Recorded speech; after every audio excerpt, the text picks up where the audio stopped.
21h à Yaoundé, mesdames, messieurs, bonsoir. Je salue particulièrement le peuple africain qui est déjà présent pour la grand-messe panafricaine du lundi sur Info TV. C'est Ouro Africa avec ce soir deux marqueurs, deux thèmes qui vont nous amener d'abord du côté du Sénégal avec cette situation ubuesque au sommet de l'État où l'on dénote déjà quelques tensions entre justement le Premier ministre Ousmane Sonko et le président de la République Bassirou Diomaye Faye, des tensions inhérentes à la vision politique qui devrait être implémentée via justement le parti PASTEF, que semble ne plus reconnaître de façon précise dans les actes le président aujourd'hui. Le Premier ministre Ousmane Sonko a pris un temps sabbatique, 2 semaines, où il a justement été remplacé par une autre personnalité de façon intérimaire. On va évoquer en introduction de ce plateau ces tensions au sommet du côté de Dakar. Et nous reviendrons donc du côté du Cameroun avec justement ce qui pourrait s'apparenter à des suites. Suite de l'élection présidentielle, suite de la victoire de Paul Biya, suite justement avec ce remaniement ministériel qui est attendu. Beaucoup supputent, beaucoup justement se positionnent, beaucoup manifestent cette soif de savoir avec qui va composer le président réélu. On va essayer ensemble de nous poser la question de savoir pourquoi cette longue attente, quels sont les enjeux, qui peut faire quoi? Est-ce que justement ce remaniement pourrait s'apparenter à une panacée lorsque des sources nous font savoir que le pays semble plus ou moins en alerte, plus ou moins sclérosé aussi du fait justement de ce spectre lié à ce remaniement ministériel-là. Voilà les deux axes majeurs qui vont justement meubler et enrichir notre réflexion de ce soir. Mesdames, Messieurs, comme d'habitude, je prends le léger, très léger break et je reviens tout de suite pour la présentation de ceux déjà en plateau qui nous accompagnent ce soir.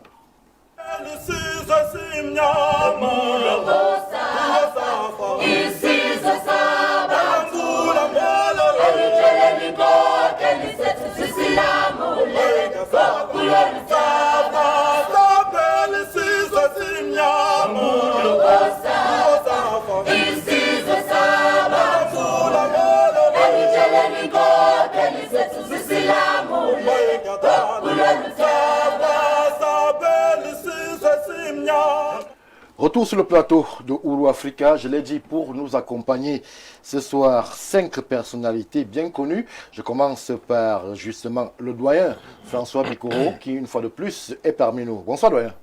Bonsoir surtout à vous, mes téléspectateurs qui sont très ravis ce soir que petit à petit nous revenons sur le syllogisme de Ouro Africa, à savoir parler de cette identité culturelle africaine qui doit être implémentée dans le subconscient de la jeunesse africaine émergente. Merci, doyen François Bikoro. Je me tourne vers une autre référence en termes de communication, en termes d'armée, en termes de géostratégie. Le docteur-colonel Badjek est parmi nous. Bonsoir, colonel. Bonsoir, et je suis très heureux de revenir parce que à un moment, je me suis perdu dans les dédales. Je ne vais pas être insolent pour parler de médiocrité, mais les débats m'ont paru pour le moins assez curieux ces derniers temps, alors que je pense que les objectifs étaient tout à fait ailleurs. Oui. Pouvoir trouver quelqu'un qui présidera à la destinée du Cameroun de demain. Cela s'est entouré de beaucoup de fausses notes qui n'honorent pas la maturité que nous sommes censés avoir atteint en ce moment, hélas. Et lorsque ça vient de certaines personnes, au rang desquelles des acteurs qui sont imprévisibles, qui se versent, n'est-ce pas, sans retenue, dans des diatribes, dans des excès, eh bien on se demande qui, finalement, pourra faire le constat de cette société, n'est-ce pas, qui demande toujours d'avoir un regard objectif et un regard pertinent. Alors, docteur Badjek, d'un point de vue personnel, on a eu écho de quelques soubresauts autour de votre nom, de votre réputation. Vous avez subi les foudres des réseaux sociaux. Aujourd'hui, avec le recul, est-ce que vous pensez que cela aurait pu être évité si justement on était dans un environnement un peu plus sérieux? C'est ce qu'on en fait par la suite. Hein. Vous savez, vous êtes toujours avec des gens qui vous regardent de travers et dont vous ne saviez pas qu'ils avaient la qualité ou le défaut d'être vos ennemis. et qui viennent même souvent de la même usine que vous, la même usine de fabrication. Parce que lorsque j'entends des jeunes collègues aujourd'hui que j'ai laissés sans regarder ce qu'ils font, en leur disant juste de continuer ce que nous avons fait en tant que républicains dans cette armée, passer le temps à faire des cancans. Si jamais moi, le docteur Badiek, je dis que je n'ai pas dit quelque chose, je dément, eh bien c'est suffisant. Maintenant, il faudrait être capable de pouvoir vérifier que je n'ai pas dit quelque chose ou pas. Et encore, que si jamais je voulais dire, qu'est-ce qu'on me ferait? Ceux-là, si jamais ils ont du courage, ils m'abordent sur la route et ils me disent alors que j'ai dit ceci ou cela. Vous savez très bien que je ne suis pas du caractère d'aller raconter des choses derrière les portes. Lorsque je veux dire quelque chose, je dis. Oui. Et je le dis toujours avec un franc-parler. C'est dommage. C'est dommage qu'on en arrive là. C'est aussi dommage pour ceux qui manipulent ce genre d'informations. Vous savez, je suis arrivé à vous demander même de ne plus m'appeler colonel sur les plateaux parce que ça crée une certaine viscosité malsaine entre ce que j'étais en tant que scientifique et entre ce que je pouvais dire. Et donc, j'ai même demandé aux journalistes d'éviter de m'appeler colonel, bien que ce soit un titre qui me revienne de tout droit. Hein, mais on ne peut pas continuer à lier la qualité du soldat camerounais à une politique aujourd'hui pour pouvoir vicier le débat. Eh bien, le colonel Badiek, le docteur colonel Badiek, est affranchi de sa réserve, n'est-ce pas? J'ai le droit de dire ce que je veux et je sais le dire, n'est-ce pas, avec toute la qualité et je sais le dire avec toute la réserve pour continuer à rester l'homme républicain que j'ai été. Et c'est pour ça qu'à un moment donné, j'ai senti la politique tellement hypocrite que je me suis dit que pourquoi ne pas continuer dans la vectorisation de ma science, Oui. n'est-ce pas, pour que je continue au moins à servir au Cameroun où je suis. Parce que c'est lamentable. Et je veux vous dire qu'il y a eu des messes basses. Mais malheureusement, ils ne savent pas qu'un officier, en permanence, est un officier de renseignement. Tous ceux qui ont parlé, je les connais. Je les regarde avec commisération aujourd'hui. Lorsqu'ils viennent me faire un salut hypocrite, Oui. en ayant peut-être peur que Vous arrivez à ce niveau-là? Mais bien sûr. Et c'est des militaires même qui sont en fonction. Et je suis désolé de dire de ce genre de choses. Voyez-vous, ça ne va pas empêcher que je continue à avoir un regard très objectif et, je veux dire, heureux, n'est-ce pas, pour mes frères d'armes qui ont toujours su rester dans le canevas qu'on leur reconnaît, n'est-ce pas, c'est-à-dire celui d'être républicain. Et chaque fois que j'ai été sur le plateau, vous savez, oui, j'ai défendu l'image de l'armée camerounaise avec la dernière énergie, bien qu'on ne m'en ait pas donné le mandat. Je le fais en tant que citoyen et je ne demande l'autorisation de personne pour le faire. Parce que je suis un citoyen et la défense populaire, le concept de défense au Cameroun est un concept de défense populaire. Alors si c'est sur le plan de la communication que je peux continuer à perpétuer quelque chose que j'ai fait pendant 8 ans de manière loyale, de manière efficace, de manière pertinente, alors que ceux qui doivent refaire leur classe, parce que je pense que ces personnes ne les ont pas faites normalement, eh bien qu'elles aillent à l'école et qu'elles fassent un peu comme moi, user un peu de pantalon, le bas du pantalon pour pouvoir arriver au niveau du colonel Badiek. Merci, docteur colonel Badiek, pour toutes ces précisions. Ceux qui, justement, ont des oreilles ont compris de quoi vous parlez. Je me tourne vers un autre acteur qui, lui aussi, a marqué à sa manière cette phase inhérente et dédiée à l'élection présidentielle. Aujourd'hui, il revient quasiment à la maison, puisque le docteur Jean-Moïse Mbok fait partie, justement, des titulaires de Ourou Africa. La campagne passée, c'est un stratège en communication politique que nous recevons ce soir. Bonsoir, docteur. Bonsoir Stéphane, bonsoir à mes co-discutants, bonsoir au Cameroun, bonsoir à l'Afrique centrale, bonsoir à l'Afrique dans sa globalité. Merci pour l'invitation et j'espère pouvoir être, comme le colonel est revenu pour pouvoir contribuer, mais aussi apprendre des autres, parce que sur ce plateau, on dit ce qu'on a, mais également on apprend des autres, et c'est ce qui fait la particularité de ce plateau. Merci pour l'invitation une fois de plus, et voilà, je ne peux que dire à Dieu merci d'être où je suis là aujourd'hui, parce que beaucoup de choses se sont passées, et ne pas apprécier la grâce de Dieu dans ma vie aujourd'hui, ce serait de l'ingratitude. Beaucoup disent et murmurent en certains lieux que vous revenez de loin. Je ne viens pas de loin, je viens de très loin. Je ne viens pas de loin, je viens de très loin.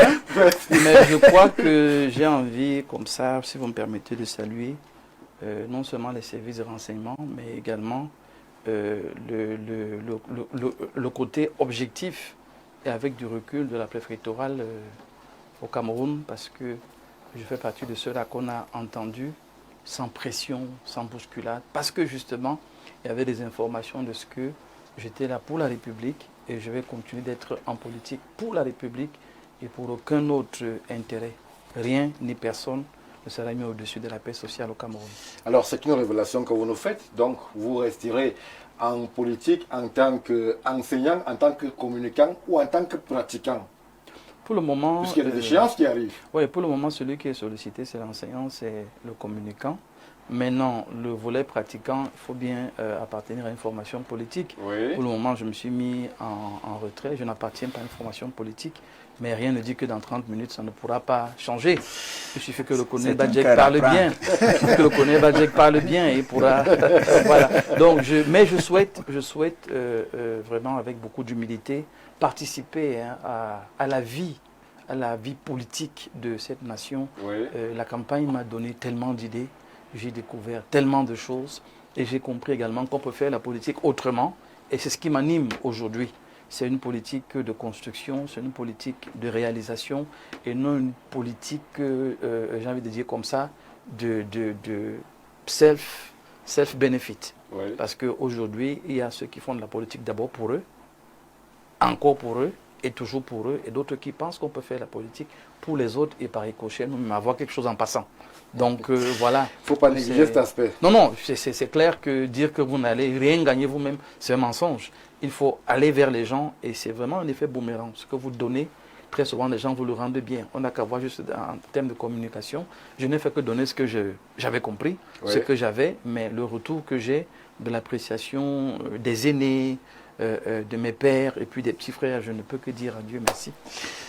Merci, Dr Jean-Maurice Bock, pour la présence en ces terres, en ces lieux que vous connaissez si bien. Ça fait quasiment 5 ans, 4 ans que nous sommes ensemble. Merci, après le break dans la spirale politique. Un autre qui commence lui aussi à justement inscrire son nom, sorti justement de beaucoup de lauriers dans le milieu de la communication et du journalisme au Cameroun. Timothée Somba, le DP, bonsoir et bienvenue. Bonsoir Stéphane Barga. Ma sympathie à nos millions de téléspectateurs, ma fraternité humblement exprimée à tous mes copanélistes, dont j'ai le bonheur de retrouver sur ce plateau. Vous connaissez tout ce que je pense. On a souvent ces échanges en off de la présence du colonel Badjek sur les plateaux. Ouais. Je suis très content de le retrouver, ainsi que le docteur Mbok. Après cette difficultueuse échéance de la présidentielle, qui a mis en exergue quelques grégarités, pas toujours positives, de l'être humain. Mais bon, je suis heureux que le dénouement soit heureux et je suis davantage heureux d'avoir été associé en tant que gardien du temple parce que durant l'absence, il fallait bien que la maison reste ouverte. Donc je vais leur dire un petit welcome. Merci. Donc je suis content d'être là pour aider à l'intellectualisation du débat politique en Afrique. Vous savez, un philosophe, Noam Chomsky, pour ne pas le citer, disait que personne ne mettra la vérité dans votre esprit. Vous devez la découvrir par vous-même. Nous ne sommes donc pas là pour mettre la vérité dans les esprits des gens, mais nous sommes là pour aider certains à la découvrir par eux-mêmes. Merci Timothée. Je termine par le Benjamin du plateau, Jacques-Léonce Awono. Vous êtes juriste et vous êtes sur le plateau de Ouro Africa. Ce n'est pas votre première fois d'ailleurs. Bonsoir Stéphane, bonsoir aux co-discutants du soir. J'ai failli dire bonsoir aux aînés. Lorsqu'on a affaire aux aînés, il faut toujours être respectueux. Je dis donc bonsoir aux aînés qui sont aujourd'hui des co-discutants.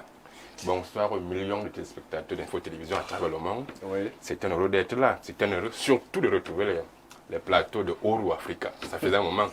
J'ai cru avoir été censuré par vous. Mais que non, je suis heureux d'être là. Je suis heureux d'être revenu à la maison. Mais rassurez-vous, avant votre présence, le top management, justement, fixe le cap. Et nous, on ne fait qu'obéir. Donc, si vous êtes là, c'est que vous avez été validé en haut lieu. Merci pour la présence. Alors, une fois que cet exercice de présentation s'achève, je m'en vais tout de suite et on va, avec vous, Dr Badjek, rentrer sur ce qui nous interpelle de façon précise et particulière ce soir. Je parle là, justement, de cette tension du côté du Sénégal. Bassirou Diomaye Faye et son Premier ministre Ousmane Sonko, on peut dire, sans grande surprise, que ce que certains prédisaient, ou alors ce que certains supputaient, est en train d'arriver, Dr Badjek, cet attelage assez divergent, assez hétéroclite, qui aujourd'hui commence à montrer des points de fissure. Moi, j'étais sûr que cela arriverait, déjà par le fait que il n'y avait pas un pesant du point de vue maturité dans ce qui a pu ressortir de ces élections-là. Et je voulais également dire que, pour revenir dans l'anthropologie, puisque nous sommes dans Ouro Africa, oui, qu'il faudrait faire attention lorsque on est au milieu du feu et qu'on se moque de celui qui se noie. Ça veut dire que les mêmes causes créent les mêmes effets et nous avons exactement les mêmes phénomènes qui existent en Afrique dans le leadership politique, où les gens ne savent jamais être second ou premier, ou alors les gens ne sont pas sincères, ou alors les gens ne tiennent pas parole. Parce que si au départ le contrat avait été établi sur des principes et des marqueurs bien définis, eh bien aujourd'hui ce serait juste un fleuve tranquille, un déroulement. Mais j'étais sûr que, n'est-ce pas, avec le pédigré de ces deux hommes et qui sont très forts de caractère, n'est-ce pas, et d'où on voyait déjà sur le point de vue idéologique des divergences qui apparaissaient, j'étais tout à fait certain qu'un jour ou l'autre, il y aurait une séparation assez bruyante à laquelle nous avons assisté aujourd'hui pour dire que, en réalité, ce méli-mélo n'épargne aucun pays africain, aucun système, et que peut-être qu'il faudrait revoir un peu ce que nous pensons véritablement de cette démocratie. Est-elle une structuration pertinente pour nos politiques aujourd'hui, à l'africaine? Je ne pense pas, surtout au niveau de l'Afrique noire. Je ne pense pas, je pense qu'il faut la remodeler. Il faut repenser à un nouveau paradigme qui intègre davantage l'anthropologie africaine et la sociologie africaine pour que nous puissions avoir une démocratie africaine. Je dois vous dire déjà, je ressors tout simplement un marqueur qui est tout à fait évident, c'est celui de la sagesse. Oui. La sagesse africaine aujourd'hui, qui est respectée, n'est pas un marqueur pertinent dans le volet cognitif de la démocratie à l'occidental. Donc on vous dira qu'il y a d'autres choses, il y a ce que vous êtes capable de pouvoir apporter, présenter, programmer.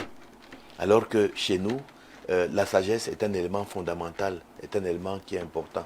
Alors pour ne pas tourner en rond et puis faire la fine bouche, nous étions à peu près sûrs dans les futuribes, dans l'examen prospectif, n'est-ce pas, de cette politique sénégalaise, qu'un jour ou l'autre, il arriverait une séparation. Nous, on pensait beaucoup plus, n'est-ce pas, on souhaitait beaucoup plus que cette séparation soit la moins bruyante possible, oui, et que les deux hommes puissent se ressaisir et voir ce qu'ils pourront encore apporter demain au peuple sénégalais. Parce que, faut-il faire remarquer ici, le peuple sénégalais quand même, n'est-ce pas, nous montre un exemple au niveau de l'Afrique, parmi tant d'exemples qui peuvent exister, de transition ou bien autre chose, et que ce serait dommage qu'on ne puisse pas ressortir cet exemple comme étant un élément fondamental du progrès de la démocratie au niveau du continent. Voilà ce que moi je peux avoir à dire, mais en tant que stratège, la prospective pour moi ne me surprend pas, et j'étais sûr que ce bicéphalisme qui existait systématiquement à la tête de l'État avec des problématiques, ou alors je voulais dire des problèmes qui étaient assez sérieux, de préséance à certains moments ou non, et de celui qui devait être devant, et de celui qui avait amené le principe, et de celui qui avait bénéficié de l'aura. Voilà, et tout cela, eh bien, ça faisait qu'on était dans un équilibre qui n'était pas très stable. Merci, Dr Badjek. Jean-Moïse Mbok, alors, c'est vrai que c'est avec beaucoup de peine que nous évoquons cet aspect de la vie politique du côté du Sénégal. Tant le duo avait suscité beaucoup d'espoir sur le continent, jeune, assez formé, dynamique, avec une vision. Mais on a l'impression que ce sont les vieux démons qui reviennent. Lorsque il y a un ensemble de faits sur lesquels les analystes et observateurs reviennent pour dire que le président semble désormais très loin du point de vue opérationnel de ce qui avait été pensé, que le deal aujourd'hui semble ne plus être respecté par le président. On va structurer cela avec un ou deux exemples. Par exemple, justement, la décision qui était attendue que le président puisse, de façon claire et précise, gracier ou alors procéder à une amnistie qui permettrait à Ousmane Sonko d'être candidat en 2029. La décision est toujours là. Aujourd'hui, elle n'a pas été levée du côté de la Cour suprême. D'autres aspects plus périphériques, le magistrat qui avait condamné en 2022 Ousmane Sonko, lui, il a été reçu du côté du palais présidentiel où on nous fait savoir qu'il aurait même eu quelques promotions. Est-ce qu'à ce niveau-là, on peut se dire que justement ce qui a été vécu en Afrique, des histoires à Sankara, Compaoré ou à la Mobutu Lumumba, est-ce qu'on n'est pas en train de revivre un tel phénomène? Alors, moi, ce que je peux dire d'entrée, ayant fait un peu mes classes dans ce monde, c'est effectivement que dans la question de la gouvernance ou de la politique dans sa globalité, 1 plus 1 ne font jamais 2. C'est ça qu'il faut d'abord retenir. Quand on est encore hors des affaires, 1 plus 1 font 2. Mais dès qu'on rentre dans la gestion des affaires, 1 plus 1 font parfois 4, font 5, parfois font 10. Et je crois que c'est là que le bicéphalisme, comme a dit le colonel, commence à se manifester. Mais je veux tirer 2 points. Le premier point, le président Diomaye Faye lui-même dit que pendant 10 ans, nous avons lutté pour que Sonko devienne président. Oui. Mais en 10 jours, Sonko a renversé la chose et a fait de moi le président. Vous voyez donc qu'à ce niveau, il est reconnaissant, mais il passe en même temps un message. Que c'est lui le président? Que c'est lui le président. Je crois que c'est à ce niveau que Sonko est en train de perdre un peu ses bases. Parce que quand on arrive à la gestion des affaires et à la gouvernance, il n'y a plus de grands frères, il n'y a plus de petits frères. Oui. Il n'y a plus de lieutenant, il n'y a plus de... Non, celui qui est chef de Mais il y a quand même un l'État, deal. celui qui est chef de l'État doit donc être respecté. Observez que les problèmes qui créent le malaise aujourd'hui sont en majorité des problèmes périphériques. Ce n'est pas des problèmes liés aux fonctions de son Donc, tu vas dire qu'il évoquait la préséance. C'est périphérique. C'est-à-dire que est-ce que ça devrait même être un problème aujourd'hui que moi je fais l'échelle courte à Timothée, il devient président de la République, il est mon jeune frère, mais il est le président de la République. Alors si on a un deal qui fait que après lui ça doit être moi, cher ami, je dois m'arranger à ne pas le heurter. Parce que à ces fonctions-là, ce n'est pas que moi qui rencontre. Il rencontre le colonel Badjek, il rencontre le doyen Bikoro, il rencontre X, il rencontre Y, qui peuvent lui faire des suggestions qui n'ont rien à voir avec le deal que nous avons signé. Il ne faut pas qu'on vienne essayer de croire que c'est un monde de bisounours. Non, ce n'est pas un monde de bisounours. Mais Et c'est le pas pouvoir, un monde de non-respect de deal aussi. mais quand je dis que ce n'est pas un monde de bisounours, vous avez tout compris. Un deal peut être amendé, un deal peut être modifié, un deal peut être corrigé, il faut se le dire. Et c'est un peu ça le problème en politique, parce que ceux qui rentrent et qui mettent les organes, comme on dit au Cameroun, finissent par mal se porter.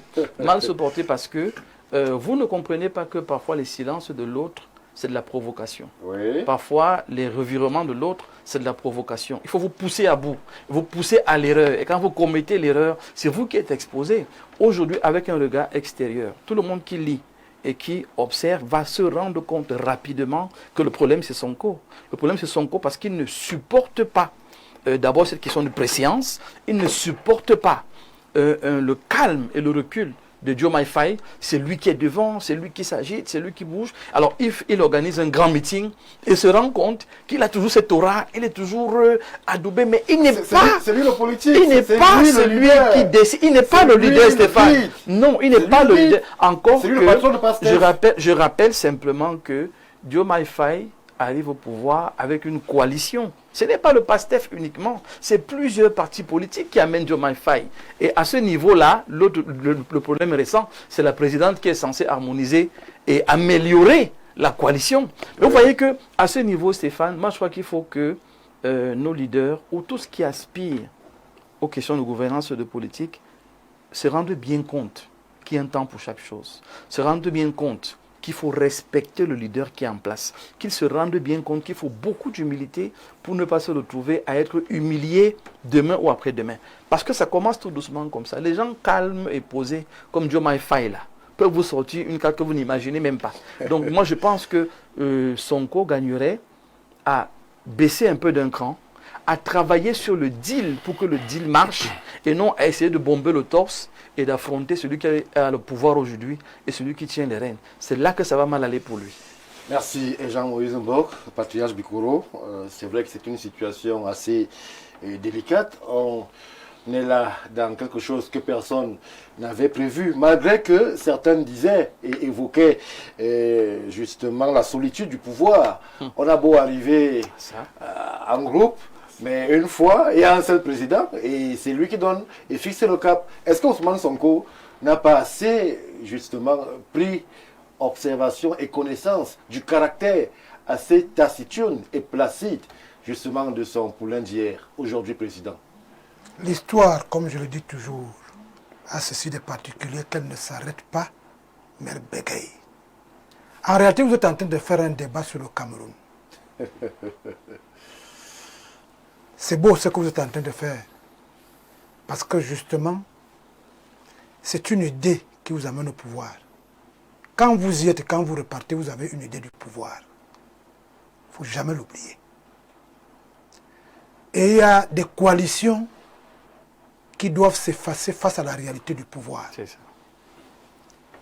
Et comme je le disais tout à l'heure, et peut-être avant qu'on ne vienne ici la semaine dernière, je vous suppliais de fermer la page de l'élection présidentielle. Parce que tout ce qui se dit au cours de l'élection présidentielle tient compte de la conjoncture du moment. Quand c'est cette génération émergente qui fait suite à une autre génération qui a bousculé un autre doyen, Abdoulaye Wade, parce que tout ça sont les enfants d'Abdoulaye Wade, on l'oublie souvent. Macky Sall. Si on met sur le fait que ce sont les enfants d'Abdoulaye Wade, ce n'est qu'un continuum. C'est-à-dire qu'à un moment donné, tout le monde rêve. La première chose, c'est qu'ils ont beaucoup menti pendant la campagne, parce qu'ils n'avaient pas la réalité du pouvoir. Le Sénégal est à terre. Vraiment à terre. Au plan économique, au plan politique. Ils ont dit des choses compliquées qui les ont failli les couper le pont avec le reste du monde. Mais les Sénégalais doivent savoir, et au premier rang, le président de la République, que ça c'était pour la campagne. On va chasser la France, on va chasser l'Europe, on va chasser l'Occident, on va vous donner des gratte-ciel sur les arbres. Mais quand on a découvert la réalité du pouvoir, il n'y avait rien en caisse. L'argent est parti où? Non, il n'y avait rien en caisse. Le problème des politiques africaines, c'est qu'elles croient qu'elles doivent beaucoup insulter celui qui est au pouvoir. Oui, c'est un voleur. Oh, on va changer, on va faire ça. C'est ça, c'était bon. Maintenant, arrivé au palais, on s'est rendu à l'évidence que l'autre avait tout vidé. Et que les gens dont on disait on n'en avait plus, c'est eux qui pouvaient vous permettre de revenir sur la scène politique. C'est une lecture assez caricaturale. Elle n'est pas caricaturale, puisque M. Amadou Ahidjo et M. Biya étaient dans la même situation. Le problème de Sonko était le problème de Amadou Ahidjo. C'est-à-dire qu'il a, conjoncturellement, il n'a pas compris que les ponts sont cassés entre les démocraties d'avant et les démocraties d'aujourd'hui. Les démocraties d'avant, c'est des partis uniques, unifiés, vous voyez l'expression, c'est que le chef du parti est tout. Et puis à un moment, le chef du parti n'est plus tout. Parce que la conjoncture a voulu que ce soit une autre personne. Oui. Maintenant, au lieu que l'autre tienne compte du fait que l'autre personne est au-dessus du parti. Parce qu'en fait, M. Sonko est le patron de la coalition qui a amené les gens au pouvoir. Dans sa tête, il est encore resté dans le fait que c'est lui le patron. Comme M. Amadou Ahidjo Agaroua disait, c'est lui le patron. On a vu la même chose en France. La fameuse coalition, c'est elle qui dégringole toute la politique africaine de la France jusqu'à aujourd'hui. Ils n'en sortent pas. Vous allez à un sommet, Chirac assis ici, Mitterrand assis ici. Parce que dès lors qu'on rentre en politique, on est dans l'historicité des faits, mais beaucoup plus projeté vers la prospective et la perspective. La perspective, c'est 2029 au Sénégal. Oui. Le frère dit, j'étais allé aux toilettes, l'autre a pris la chaise, mais 2029, je suis encore celui qui tient. C'est le bon exemple. J'étais au salon, j'ai demandé à mon frère de s'asseoir. Non, il n'a pas demandé à son frère de s'asseoir. Il est allé aux toilettes au moment où le plat est arrivé. Il n'avait pas le choix. Et vous savez qu'aux toilettes, on ne quitte pas les toilettes parce qu'on veut quitter. Parce qu'on allait faire quelque chose aux toilettes. Son frère a donc commencé à manger. Puisque c'était pour eux. Mais est-ce que le frère doit Moi, je parle terre à terre pour qu'on comprenne. Le frère n'a pas oublié. Je vous dis que quand vous êtes dans la cour, vous avez des comportements à la cour. Vous arrivez au salon, il y a un comportement du salon. Mais une fois dans la chambre, le comportement n'est plus le même. Le président de la République est dans l'ouverture sur le monde.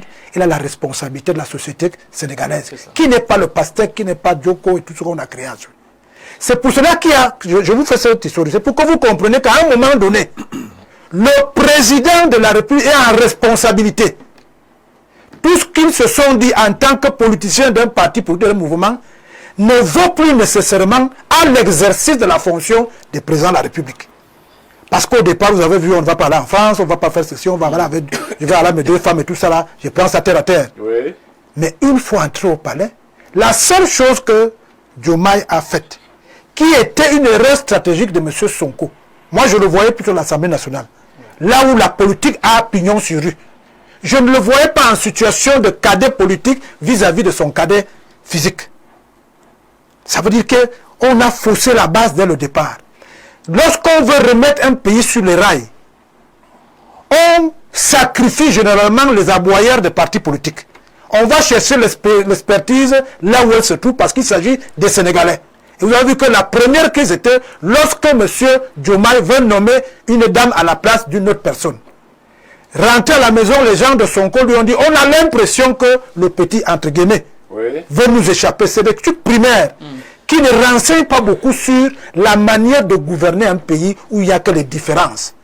Et je pense donc, à mon humble avis, M. Sonko, au fur et à mesure que le mandat s'amenuise, a donc su que la seule chose qui peut lui permettre de rester dans ce dont il a besoin, c'est de rester politique.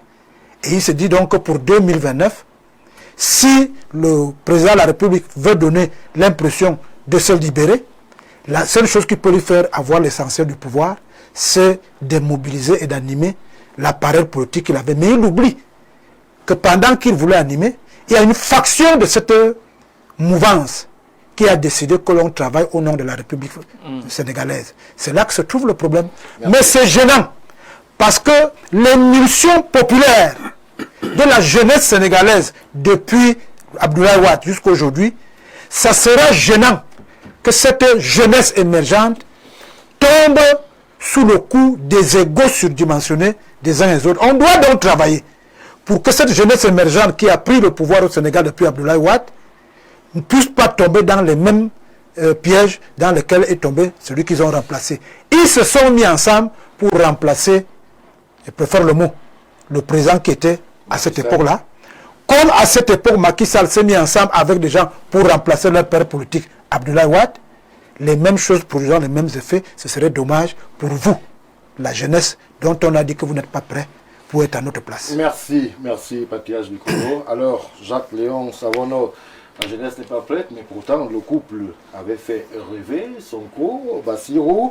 On voyait là une certaine vision de la politique en Afrique. On voyait justement un programme, parce que c'est le programme PASTEF que les Sénégalais ont choisi, et c'est surtout Bassirou Diomaye Faye sur, on peut dire ordre, ou alors sur proposition de Ousmane Sonko, que les Sénégalais ont choisi. Est-ce qu'aujourd'hui, avec le recul, certains pourraient s'interroger sur le choix d'Ousmane Sonko sur le secrétaire général du PASTEF d'alors? Stéphane, le problème du Sénégal pose un sérieux souci pour la pratique politique en Afrique. Voilà 2 amis de longue date. 2 frères. Ils ont fréquenté ensemble. Ils sont entrés à l'école de formation ensemble. Ils sont sortis ensemble, ils travaillent ensemble. Les enfants ont les noms de l'un et de l'autre. Ils ont été en prison ensemble. Il a donc fallu que arrive au pouvoir pour que ça commence à changer. Pour moi, ça pose un problème de pratique politique. Surtout pour la jeunesse. Parce qu'on dit très souvent que, chez nous, on dit que la jeunesse est le fer de la nation. Oui. Lorsque la jeunesse commence donc à reproduire ce genre d'action qu'on a vu avec Amadou Ahidjo et Paul Biya en 80, 82, on reproduit ça en 2025, il y a un problème. Ça veut dire quelque part, il y a un problème, surtout pour la jeunesse. Oui. Donc je crois que ça devrait interpeller tous les États africains. dans le sens de la pratique politique. Est-ce que la jeunesse africaine est suffisamment outillée pour changer la donne dans le sens de la pratique politique? Parce que si les exemples, des choses qui se sont produites en 1980-82 se reproduisent en 2025, il y a un problème. Ça veut dire que la jeunesse n'a pas été suffisamment éduquée à la chose politique. Parce qu'on reproduit les mêmes erreurs que nos grands-pères, nos arrière-grands-pères, nos parents ont produit. Est-ce que vous donneriez, comme j'ai pu le percevoir, je peux me tromper, tort à Ousmane Sonko dans son approche et dans sa perception du pouvoir?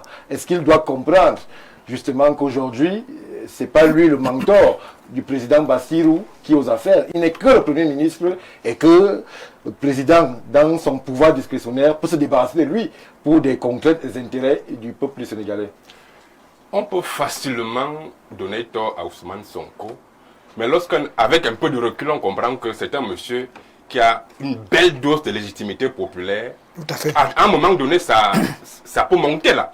Lorsque vous sortez, lorsque vous voyez ce gars faire un meeting à Dakar, mais c'est des foules immenses. Oui. À un moment donné, ça peut donner des impressions de ce que celui qui l'a utilisé pour ne pas laisser place vide, il a essayé de rentabiliser sa légitimité populaire à travers son ami de longue date. Ça peut s'expliquer qu'il comprenne que, mais, à un moment donné, c'est moi qui ai fait de ce monsieur ce qu'il est. Oui. Sauf que, dans la pratique administrative, comme l'a dit l'aîné François Bikoro, il faut qu'il comprenne à un moment donné que son ami est désormais président. C'est ça. Et donc, il gère un pays. Il se retire. Pas du tout. Il regarde, il soutient. Il faut qu'il comprenne que... Mais il soutient en tant que Premier ministre. Ouais. Oui, mais sauf que il a envie d'utiliser sa touche de président du parti pour faire comprendre au président de la République que c'est quand même lui. Et pourtant, c'est antinomique. Il faut qu'il comprenne qu'il y a en face de lui un président de la République et lui n'est que président du parti. Vous, en une seconde, Jacques Léonce, vous aurez réagi comment lorsque votre ami vous apprenez qu'il va faire des alliances avec certains anciens cadres de Macky Sall, qu'il est en train de restructurer son mouvement à lui, qu'il est justement en train de procéder à des nominations où certains de vos très proches sont écartés. L'exemple de la présidence de l'Assemblée, où justement c'est El Malik Ndiaye, qui est un proche du président, qui a été choisi au détriment d'un proche de Ousmane Sonko. Est-ce que là, il n'y aurait pas moyen pour le politique de s'inquiéter de l'attitude de l'ami qui commence à prendre des distances quant au rêve commun? Stéphane, les événements que vous citez arrivent lorsque la cassure commence à être consommée. Tout à fait. Ça arrive quand la cassure commence à être consommée. Et c'est des messages. C'est un instinct pour le président. Donc, si M. Sonko avait compris ça avant, ça ne serait pas arrivé. Voilà. Donc, le président commence à chercher d'autres moyens parce qu'il voit les allures de son président de parti, commence à croire qu'il est au-dessus de lui. Et pourtant, c'est lui qui tient le bic pour décider au compte du Sénégal. Et qui remet ses décisions en cause publiquement. Publiquement. C'est un affront. Oui. Donc, je crois que vraiment, Ousmane Sonko doit se ressaisir et comprendre que c'est vrai, il a la légitimité populaire, mais en face de lui, il y a un président de la République qui décide. Merci. Timothée Semba, duel au sommet au Sénégal. Déception pour l'Afrique, peut-être pas encore, puisque rien n'empêche aux deux amis de retrouver un peu de sérénité, puisque c'est un mélange assez explosif. Lorsqu'on a lu même des questions de famille, puisqu'il y a des enfants qui portent le nom de tel ou tel, c'est quasiment un attelage indissociable, mais qui aujourd'hui commence à tanguer sous le prisme de la réalité de l'exercice du pouvoir politique. Aucune société au monde, aucune, ne fonctionne avec la hiérarchie. Aucune société au monde. Il faut un chef qui est la locomotive et les wagons suivent. Le problème du Sénégal aujourd'hui, c'est que Ousmane Sonko veut gouverner dans une hiérarchie. À partir du moment où cela n'est pas possible, on est obligé de convoquer déjà l'histoire. Lorsque Machiavel disait qu'une fois que vous êtes au pouvoir, la première chose, il le disait dans Le Prince, la première chose que vous devez faire, c'est d'éliminer physiquement celui qui vous a aidé, tous ceux qui vous ont aidé à y accéder. Les rois n'aiment pas les gens qui C'était les ont avant. vus nus. C'était avant. Ousmane Sonko a vu nu son ami. Aujourd'hui, ce n'est plus son ami. Ouais. C'est un chef d'État Ouais. qui rencontre des gens que Sonko risque de jamais rencontrer. On va dire pourrait. Pourrait. Ouais, on est- Non, On est dans le présent. Donc, le Sénégal aujourd'hui a ce problème. Et en ligne de mire, parce que la dimension spectrale du conflit, c'est l'élection de 2029. Oui. Le deal était que tu vas pour 4 ans, pour 5 ans, chez eux, le mandat est de 5 ans. Après les 5 ans, C'est la place. tu me remets ma Tu me chose. remets ma chose. Sauf que dans un système où il y a une limitation de mandat à 2, Bassirou, une fois aux affaires, a pris goût L'appétit venait à manger. en mangeant. Parce que il y a une lecture du pouvoir que l'on a Quand on est étant à dehors, l'extérieur.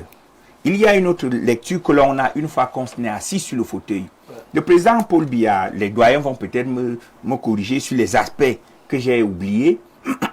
À un moment donné, voulait continuer de faire allégeance au président Ahidjo lors de la fameuse visite de François Mitterrand au Cameroun.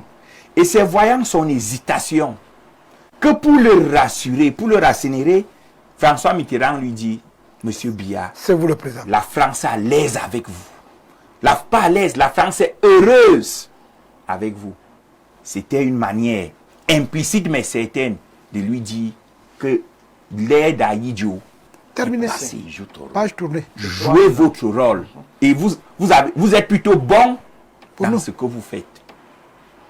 C'est ça le Sénégal aujourd'hui. Lorsque les hommes d'affaires viennent, Qui dirait à Diomaye qu'il est plutôt bon dans ce qu'il fait? c'est ce On que n'a pas encore eu le c'est ce temps. que j'étais en train de dire. Oui. Lorsque les hommes d'affaires viennent avec des projets, puisque économiquement vous êtes fragilisés, ils vous disent, on aime votre manière. Vous êtes courtois, vous êtes diplomate. Nous n'aimons pas Sonko qui est sanguin. C'est un concours de popularité ou de courtoisie. Là, on On est parle d'une dans la défense de une causerie entre un homme d'affaires et un président. Non, Il n'y a pas le jeu Là, de c'est des dame. causeries. Ce sont des- Mais sont des réalités. Je fais cette fiction à pour fait. dire que ce sont ces détails qui permettent qu'on deal ou qu'on ne deal pas. Parfois, c'est même la couleur de votre cravate qui vous fait signer un contrat. Ousmane Sonko, c'est un lumumbiste, c'est un sankariste qui peut révoquer un accord en public. C'est un puissant populiste. Est-ce que c'est pas ce type de leader dont l'Afrique a besoin aujourd'hui pour L'Afrique- sortir justement de ce joug colonial et de tous ces La lobbies manière. qui... La manière. L'Afrique a besoin de stratèges et Oui. non d'harangueurs de foule. Ouais. Parce que nous avons eu une foultitude d'harangueurs de foule et ça n'a pas payé. Le monde se domine avec la malice et la ruse. C'est tout. Sur nos plateaux, nous avons longtemps fustigé le manque de malice des leaders africains. Aujourd'hui, il faut avoir de la malice. Il faut pas être quelqu'un qui va insulter un chef d'État, oublier de ce que ce chef d'État peut être celui qui va te sauver après. Vous voyez que c'est Donald Trump qui supplie le chef d'État d'Israël de gracier Benjamin Netanyahou. Qui l'aurait cru? Est-ce que les gens ne savaient même pas que Israël avait un président qui a autant de pouvoir? Oui. Parce que Benjamin occupait toute la scène. Chez eux, ça fonctionne parce que chacun reste À sa place. dans le strict cadastre de ses pouvoirs. Au Sénégal, c'est que le cadastre a été défini pour plaire. Il n'a pas été défini avec sincérité. Parce qu'il ne faut rien définir tant que vous n'êtes pas au pouvoir. Maintenant, Pour sortir. est-ce que les deux pourront surmonter? Je ne suis pas fataliste. Mais je dis, pour le bien du Sénégal, il est temps que Sonko se retire. Faye ne va peut-être pas le démettre. Mais Sonko doit comprendre. On s'engage en politique pour faire triompher une idée et pas pour faire triompher des individus. Celui aujourd'hui qui tient le destin du Sénégal s'appelle Diomaye Faye. Et il ne va pas accepter de le faire uniquement pendant 5 ans. C'est parti pour doubler le mandat. Mais Maintenant, là, est-ce que Sonko... vous faites comme on dit en Afrique, vous tuez Sonko avec son bon cœur. Est-ce que... Il n'a pas eu le bon cœur. Vous tuez Sonko avec son bon cœur. Quelqu'un peut dire qu'il a voulu utiliser Faye. En fait, Non, en fait, Donc, Adam mon collègue. mais bon, je termine rapidement. Sonko doit choisir. Soit il attend 10 ans pendant ce temps, il prépare, il continue d'occuper l'espace, soit il se prépare à attaquer Faye de façon frontale. Mais parce qu'il n'a pas les cartes en main, en dehors de la foule, puisqu'il n'est pas éligible, juridiquement, son éligibilité dépend cette fois du bon cœur de Faye. Comment tu fais donc pour vouloir affronter quelqu'un qui a les clés de ton destin? Sonko doit avoir le triomphe modeste et comprendre que parfois dans la vie, la réussite, notre réussite, n'arrive pas forcément avec notre corps physique. Elle peut arriver à travers nos enfants, nos amis. Merci. En un mot, Dr Badjek, et on sort, puisque c'est un sujet qui, j'avoue, moi, me gêne un peu. Oui, ça vous gêne parce qu'il faudrait vous mettre dans la place du politique. C'est-à-dire qu'en politique, tous les moyens sont bons lorsqu'ils sont efficaces. Ce n'est pas le même cas en droit. En droit, ce n'est pas la fin qui justifie les moyens. Et qu'il faudrait quand même savoir quelle est la consistance même de la praxis politique. Tout à fait. Il y a un élément fondamental de psychologie du commandement que vous devez être, quand vous êtes politicien, vous devez comprendre. Ouais. La psychologie du commandement vous oblige à tout moment d'être au centre d'un système managérial où vous avez des chefs, vous avez des collatéraux et vous avez des subordonnés. Tant que vous ne savez pas ça, vous n'évoluez pas. Même dans le monde, même dans la sphère des présidents de la République, on sait qu'il y a une relation d'ordre. Ça, c'est la première chose. La deuxième chose, c'est le destin. Le destin, c'est une opportunité aujourd'hui. Vous avez vu la bagarre qu'il y a eu, n'est-ce pas, lorsqu'il fallait chercher un dauphin, quand le président Amadou Ahidjo cherchait un dauphin. Et vous savez ce que ça a coûté au président actuel. Il est resté calme, il a avalé des vertes et des pas mûres, mais il en est sorti justement par ce caractère de sagesse future qui s'imposait déjà. Et c'est cela, il faut savoir écouter le destin. Le pouvoir frappe à la porte, pas deux fois. C'est une fois lorsque la fenêtre est ouverte, il faut s'engouffrer dans la fenêtre. Et ça me rappelle également le problème du mensonge dans l'œuvre classique que nous connaissons tous, de Jean-Paul Sartre. Oui. Alors, c'est ça. Le mensonge, c'est la praxis continue du politicien. C'est son arme absolue. Aujourd'hui, vous avez vu une fois l'autre qui demandait à Mitterrand, est-ce que vous pouvez jurer en me regardant dans les yeux? C'est ça, c'est celui qui va mentir le mieux possible, qui sera le plus fin politicien. Merci, Dr Badjek. On prend une ou deux réactions. On privilégie celles qui nous viennent du Sénégal, comme celle de M. Fouda. Alors, Paul Fouda déclare, je préfère ne pas m'étendre sur l'introduction, que certains, permettez-moi d'apporter une mise au point simple et sincère. Ce que certains présentent comme une crise n'est en réalité qu'un test politique conscient et maîtrisé, destiné à observer les réactions, les positionnements et les velléités de chacun dans l'écosystème national. Le duo exécutif affiche une solidité réelle, fondée sur une vision commune, un engagement partagé et une stratégie assumée. Le Premier ministre évalue lucidement le comportement de son entourage et de l'espace public. Le président, pour sa part, reste fermement aligné sur les orientations portées ensemble. Rien ne saurait donc ébranler l'unité d'un leadership qui a choisi la transparence, la cohérence et l'efficacité comme boussole. C'est M. Paul Fouda qui, je le précise, vit du côté de Dakar. Bonsoir Stéphane Barga, mes amis à votre panel. Relativement à votre thématique, je me permets de conseiller à certains de vos panélistes de décamerouniser le débat et d'intégrer qu'on peut faire la politique autrement que par la trahison et l'ingratitude. Le problème entre Sonko et Diomaye Faye ressemble étrangement au problème entre Sankara et son ami Compaoré. La suite, nous la connaissons tous. Traiter Sonko de populiste me semble très dur et même un peu malhonnête. Je vous conseille à tous de reparcourir le projet de Sonko. Par ailleurs, il faut intégrer que les accords doivent rester les accords, c'est-à-dire être respectés. Le salaire de la trahison, c'est la mort. C'est ce qu'on appelle le temps nous dira. Permettez-moi de dire bonsoir justement au producteur de cette œuvre, monsieur le maire Niek Sylvestre, à qui nous disons un bonsoir. C'est ce qu'on appelle l'avenant bien particulier. Ou l'aléa contractuel. Je prends une toute autre. Bonsoir, chers panélistes. Beaucoup de courage au docteur Badjek pour son éclairage de certains... Non. Ne nous amenez pas sur des histoires très compliquées. On est vraiment... bonsoir Stéphane, j'espère que tu vas bien. Je souhaite inviter vos panélistes de ce soir en Côte d'Ivoire pour leur faire visiter un pays africain en pleine transformation. On est d'accord. On est, monsieur, on est tout à fait d'accord à venir du côté d'Abidjan pour voir. Justement. Vous arrivez au moment où l'invitation arrive. Nous sommes invités à on va essayer d'échanger dessus. Je précise que monsieur Kouedji, c'est un fidèle de Ouro Africa. Il communique beaucoup sur notre plateforme. On est disponible, on va échanger en offre pour voir comment cela peut être possible. Et dès que je le dis, on prend un léger break et on revient pour évoquer le Cameroun avec cette odeur, ce spectre de remaniement ministériel qui plane.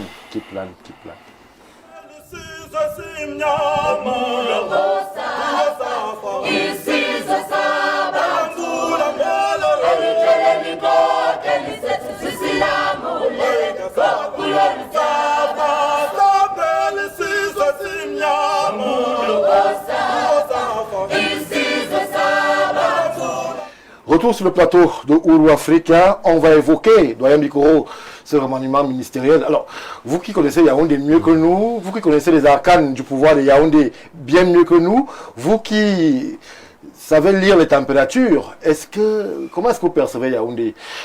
En parcourant la ville, j'ai eu des indiscrétions que nous avons reçues.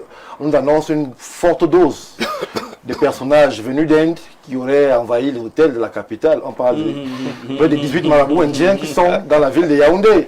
On parle de voyages au Bénin, on parle de beaucoup de choses.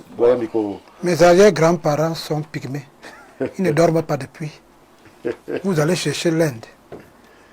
Ils ne dorment pas depuis. Les forêts sacrées sont bousculées. Il y a beaucoup de bruit. Il y a beaucoup de bruit là-bas. Alors que les forêts sacrées, on ne fait pas la chasse, mais il y a des animaux qui crient là-bas comme s'ils sont bousculés par un certain nombre de choses.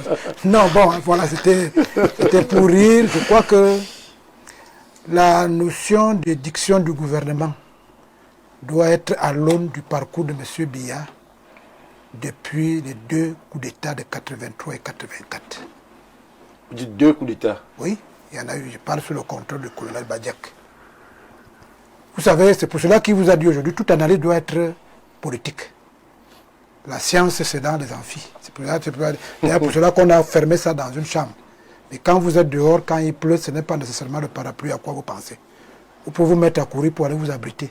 Vous avez trouvé une solution à la pluie qui va s'abattre sur vous.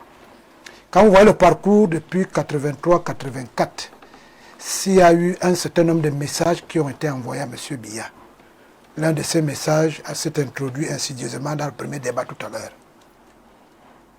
C'est un message consistant. C'est pour ça qu'on a dit quand on arrive au pouvoir, il y a des réalités qui n'ont rien à voir.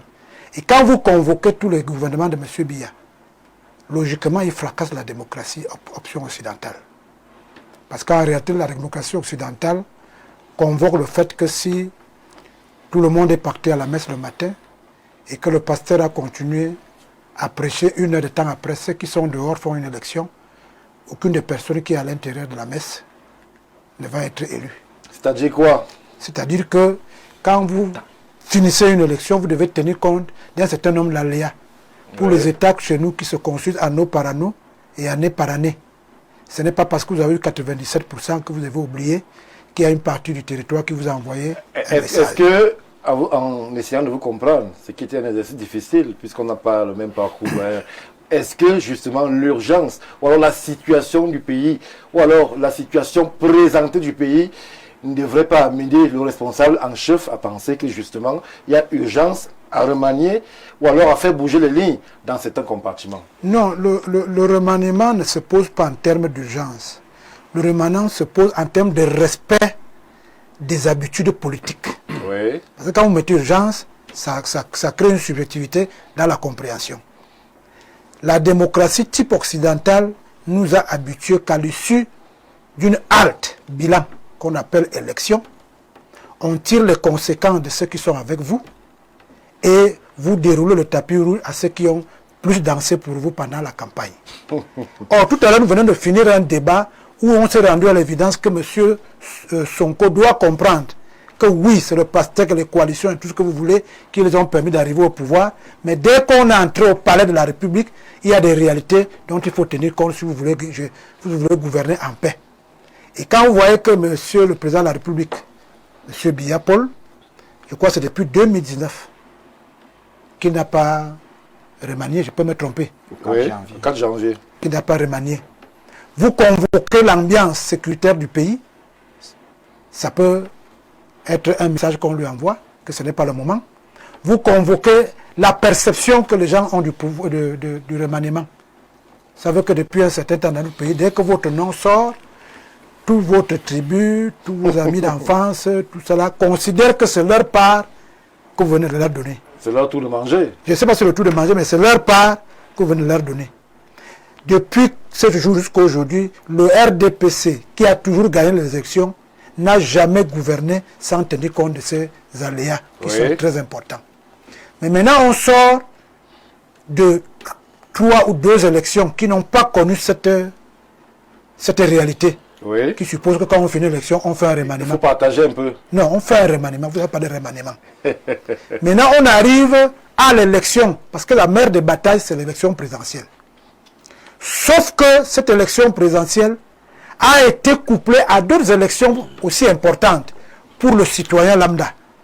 Comme on disait de Sonko tout à l'heure, il pouvait gagner les élections, il va à l'Assemblée nationale, il sera maire, il sera ceci. Encore qu'il était plus important quand il était maire que quand il va être président de la République.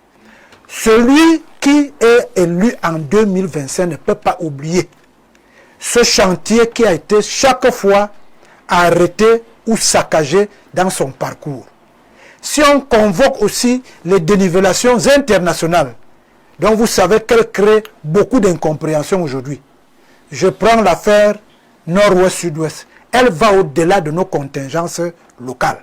Puisque on dit déjà guerre francophone contre anglophone, elle convoque déjà d'autres subjectivités qui sont dangereuses. Quand des gens ont attendu presque 10 ans pour qu'ils aient aussi la chance d'aller collaborer avec son excellence, monsieur le président de la République élu, on peut comprendre la difficulté qu'il y a à trouver soit une rupture sur les habitudes qu'il avait toujours eues, c'est-à-dire que même s'il y a élection, il prend les gens, tout le monde, il travaille avec lui. Soit alors estimer que pour le moment, il faut une rupture drastique pour que la démocratie type occidentale s'installe. C'est-à-dire que la majorité doit gouverner. Mais si la majorité doit gouverner, le président de la République, il est quand même là depuis 43 ans. En tant que président de la République, mais un peu plus en tant que citoyen de la nation. Il peut aussi se dire, au regard des fractures électorales ou électoralistes, dans son propre camp, que la gymnastique n'est pas aussi facile qu'on le croit. Merci. Donc moi je pense qu'il est conscient. Et vous avez vu les scénarios à l'Assemblée nationale. Ça veut dire que des adultes vous parlez. Le stylo n'a pas été donné parce que vous croyez qu'on a acheté un stylo, on a donné. Puisque le stylo on le donne souvent, mais on ne fait pas une proclamation de donner le stylo. Le président de la République a son magistère de gouvernance qui n'a pas beaucoup changé, mais lui-même vous a dit à l'introduction de son discours qu'il est conscient d'un certain nombre de choses à travers le message qui lui a été envoyé par la population. Merci, doyen. Jacques Léonce, alors, le patriarche nous ramène sur un certain style de gouvernance où, justement, le chef de l'État prend son temps pour prendre ses décisions et évoquer ses orientations. Mais les Camerounais qui, justement, sont désormais abreuvés à d'autres sources en termes de management estiment, pour beaucoup, que, justement, l'état du pays nécessiterait que le président puisse se presser lentement et qu'il réponde à cette soif, peut-être pas de changement, mais justement de mouvement dans l'appareil dirigeant au Cameroun. Est-ce que vous êtes de cet avis? Du tout, je ne suis pas de cet avis, Stéphane. Le remaniement à l'état actuel de notre pays n'est pas une urgence d'ordre économique, d'ordre, je ne sais pas trop. C'est une urgence d'ordre communautaire ou communautariste. Parce qu'en réalité, lorsqu'on a conçu un pays en tant que gâteau national, le remaniement est donc l'opportunité ultime de donner à chacun sa part du gâteau national. Si on remanie là, ça ne va rien changer dans la gouvernance du pays. Au contraire, ça va contenter quelques communautés. Vous verrez que dès que quelqu'un est nommé, la première chose qu'il fait, c'est qu'il organise une fête au village. Oui. Il invite tous ses amis, tous ses Elle a frères. ramené le gibier. Si après on vient travailler à Yaoundé. C'est la raison pour laquelle je vous fais donc savoir qu'à l'état actuel du Cameroun, le remaniement n'est pas une urgence d'ordre opérationnel dans la gestion efficiente du pays. Tout à fait. Au contraire, ça va juste contenter quelques communautés qui attendent aussi que leurs frères sont perçois. Que Que répondez-vous à ceux qui pensent que on est en plein immobilisme, que cette situation crée quasiment la psychose chez les dirigeants et que chacun ne fait plus rien et attend pour ne pas être surpris par le remaniement? Stéphane, M. Paul Biya, lors de son discours d'investiture en 2018, avait dit que ce septennat sera l'un des plus importants. Mais est-ce que vous avez eu l'impression de ce que les 7 ans passés ont été très importants pour le Cameroun? Pendant que il y a des ministres qui sont morts depuis 2022, ils n'ont jamais été remplacés. Oui. Il y a des ministres qui gèrent carrément 2 ministères. Le ministre Mounouna Focho gère 2 ministères. Gabriel Bayerobe aussi. C'est des incongruités dans la gestion optimale d'un pays comme le Cameroun qui a besoin d'être émergent. On ne parle de 2035, mais ça va attendre un peu.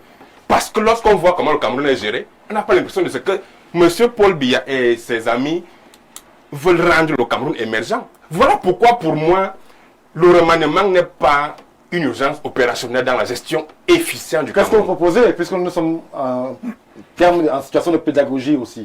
Stéphane, lorsqu'on a affaire quand même à un dirigeant qui, pour moi, est atteint par une incapacité physique notoire due à son âge. Lorsqu'on a 92 ans, c'est évident qu'on soit dans une incapacité physique. Bon, incapacité, c'est un mot bien Apparent. fort. Apparent. Mais Non, c'est non, apparent, non, Stéphane. Lorsqu'on a 92 ans, Stéphane, on est atteint par une incapacité physique apparente. On ne peut pas normalement marcher comme quelqu'un qui a 50 ans. Nous sommes d'accord. Voilà. Donc, on comprend bien que ça devient très compliqué pour ce type de personnage de faire bouger la ligne. Mais nous avons vu un président des États-Unis sous fauteuil roulant qui a changé les États-Unis. Nous sommes au Cameroun, malheureusement. Merci. Nous sommes au Cameroun, malheureusement. Et je vous ai fait savoir que M. Biya avait dit en 2018 que ce septennat sera l'un des plus importants. Mais les ministres sont morts depuis 2022. Ils n'ont jamais été remplacés. Nous avons fait tout un septennat avec un seul gouvernement. Stéphane, vraiment, vous croyez que c'est en 2025 que quelque chose va changer? Vraiment, le remaniement n'est pas une urgence opérationnelle. Merci. Dr Badjek, je me tourne vers vous. Alors, nous sommes aujourd'hui pas à croiser les chemins, mais beaucoup attendent et supputent, puisqu'il y a une ambiance électoraliste qui dirige et irrigue la vie du pays. Les régionales, c'est le 30, avant d'aller vers les législatives et municipales. Beaucoup se disent qu'il est peut-être temps pour le numéro 1 de remanier ou alors de faire bouger un peu l'appareil dirigeant. Alors, qu'est-ce que vous vous proposez, puisque il y a quand même des signes d'essoufflement ici et là? Un remaniement qui mettrait en avant des technocrates, ou alors il faut mettre en avant les politiques qui ont eu les coups de franche dans leur région. Il y a des ministres qui ont fait gagner la majorité présidentielle. Est-ce qu'il est temps que eux-là soient promus? Bien, je serais tenté de dire que c'est le problème du président. Et je suis très sérieux quand je dis ça parce qu'il a attendu au résultat et que si jamais il va trouver que c'est avec la même équipe qu'on pourra s'en sortir, je pense que c'est vraiment son problème et il a attendu à ce niveau. Mais si jamais je voudrais épouser les éléments fondamentaux de la science du management, je dirais que ça ne peut pas être possible. Peut-être que je vais m'attirer beaucoup d'ennemis. Qu'est-ce qui ne peut pas être possible? Mais il faudrait être capable de changer. Pourquoi? Parce qu'à l'usure, on ne peut plus rien créer. Il y a une certaine nécessité stratégique. Écoutez, aujourd'hui, il n'y a que les imbéciles qui ne changent pas d'avis. Oui. L'autre jour, je parlais d'ici, j'étais sur ce plateau, je vous disais qu'il fallait un changement. Moi, j'étais favorable au changement. On m'a dit que non, c'est la continuité, c'est ceci. J'ai dit non, on n'est pas ensemble. Comme vous aimez bien le football et que tout doit découler, n'est-ce pas, de l'explication des choses par le football. Nous partons, nous allons regarder le Paris Saint-Germain, Oui. qui pendant 13 ans a couru derrière la Champions League sans l'avoir gagné, avec le système de recruter toujours des bons joueurs. Des stars. Et qu'à un moment donné, ils ont changé de stratégie. Ils ont dit que tiens, c'est le collectif qui va marcher. C'est exactement la même équipe. c'est exactement le même entraîneur qui est là depuis 2 ans, qui a décidé de jouer collectif et ils ont gagné la Champions League. Alors quand on parle dans le même système de changement, de rupture, ce n'est pas forcément que on dit qu'on doit balayer tout le monde ou on doit changer la tête. Et comme on est suffisamment clos dans la tête, dans certaines têtes aujourd'hui, on ne sait pas qu'il y a autre chose à faire. Quelle est la coloration qu'on veut donner à la gouvernance actuelle? Oui. Est-ce que ce sont les technocrates qu'on voudrait convoquer face aux enjeux et défis qui nous interpellent? Est-ce que ce sont des personnalités qui percutent sur le plan de vue idéologique et politique? Moi, je pense que nous avons aujourd'hui des enjeux à relever et que ces enjeux font qu'il va falloir produire des technocrates. Et on dit souvent en management public, dans le management moderne, que vous avez 3 ans pour occuper à bon escient un poste. Alors, 6 mois. que faites-vous à ce niveau de ceux qui ont fait gagner le président? Ils pourraient dire, les technocrates n'ont pas fait gagner le président. Le monsieur Paul Biya n'est pas le président de ceux qui l'ont fait gagner, il est le président de tous les Camerounais à partir de maintenant.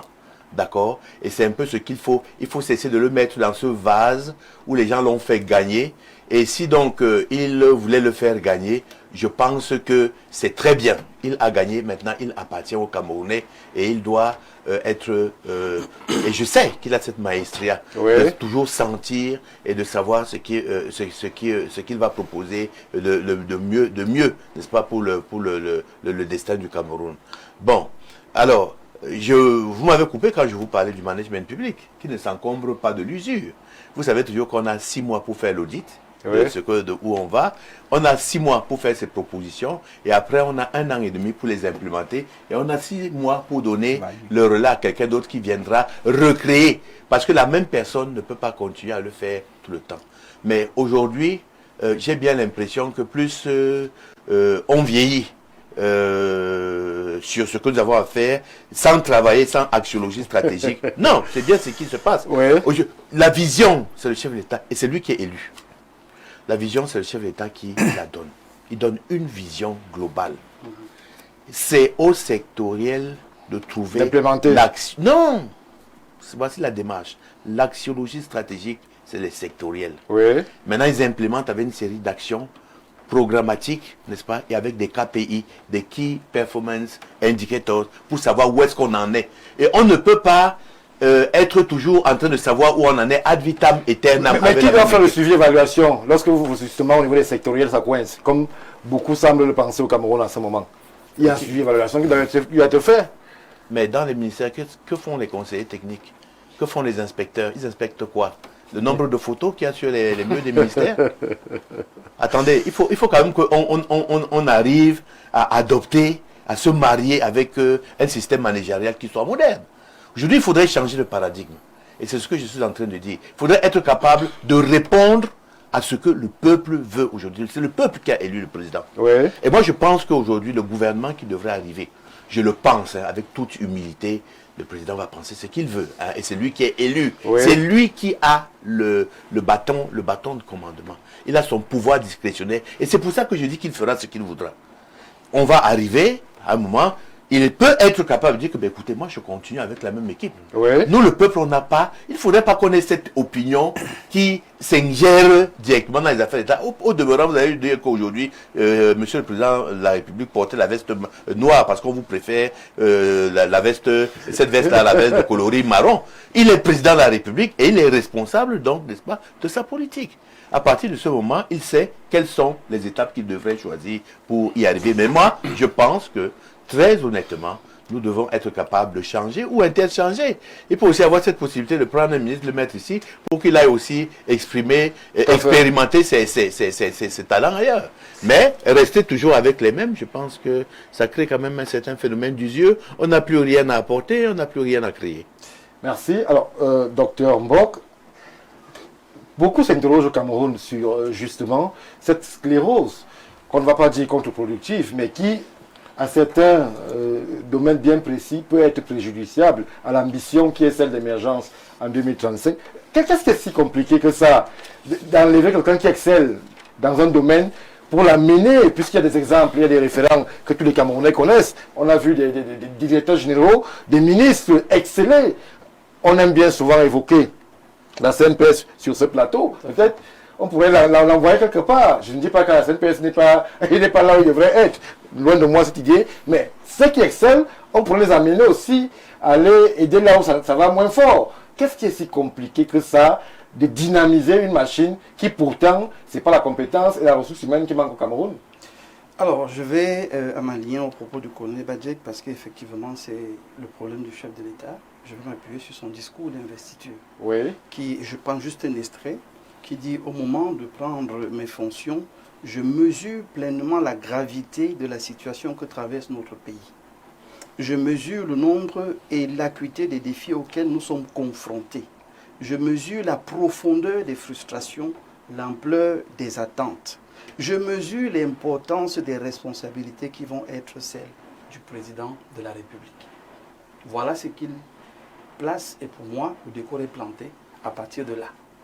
À partir de là, quand il dit il a mesuré, il a pris conscience, il s'est bien rendu compte, en fait, il a eu la bonne information de la réalité de la campagne électorale, de ce que les Camerounais sont frustrés, de ce que les Camerounais veulent que les choses changent, de ce que les Camerounais savent qu'on a de la ressource, on a de la matière, on a tout ce qu'il faut pour que les choses changent. Il dit donc qu'il a pris la pleine mesure et il va donc poser les actes. Pour ma part, à ce niveau, le décor est donc planté. Maintenant que le décor est planté, dès le lendemain, on voit déjà les axes vers lesquels le président commence à orienter l'activité qui va rythmer ce septennat. Oui. Le premier axe, c'est celui de la sécurité. Il fait donc une nomination à l'EI-Force. Ça va vous sembler anodin, mais en fait, l'EI-Force, c'est l'Afrique. L'EI-Force, c'est le monde.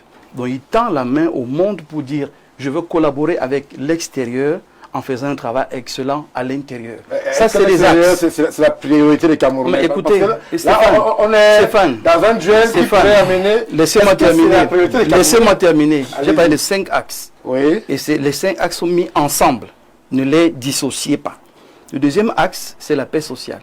Le MINAT est sur le terrain pour libérer les mineurs, ramener la calmie, tout faire pour que ce qui s'est passé pendant la crise post-électorale soit loin derrière nous aujourd'hui. Et ça, c'est des choses qu'il faut prendre en compte.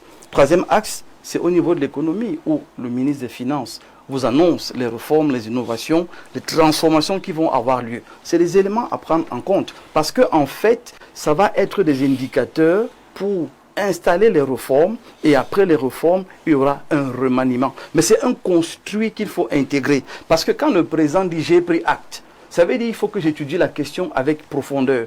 Il est bien conscient, non, il est bien conscient. Et mon jeune frère le disait, je l'ai dit avant, ça n'a pas été fait. Il l'a rappelé, que j'ai parfois dit ces choses-là à plusieurs reprises. Ça n'a pas été fait, j'ose croire, j'ose croire. Et j'ai dit que moi j'ai fait cette analyse avec beaucoup d'espérance, parce que c'est le septennat de l'espérance. Oui. J'espère donc que ça ne va pas être un slogan, mais une réalité. Le quatrième axe, c'est au niveau de la dynamique de la diversité économique, où on a libéraliser carrément l'import-export au niveau du ministère du Commerce. C'est un acte qui a été pris. Au niveau de l'enseignement supérieur, c'est encore un acte immédiat, conséquence que le chef de l'État avait annoncé, qui a été pris. Ça, c'est les 5 axes qui sont immédiatement lancés pour vous montrer qu'il n'est pas allé s'asseoir ou dormir. Il a dit que dans les mois à venir. Mais dans les mois à venir, il faut commencer quelque part. Ça veut donc dire pour ma part que dans ce que je lis entre les lignes, il y a premièrement des axes qui sont immédiatement lancés. Mais à côté de ces axes, il y a des actes qui ont été pris et ces signatures qui ont été faites. À côté des actes, il y a des actions. Le MINAT est descendu sur le terrain. On a également annoncé le BIR qui va dans la zone anglophone. Pour faire quoi? Le BIR, c'est d'abord l'éducation.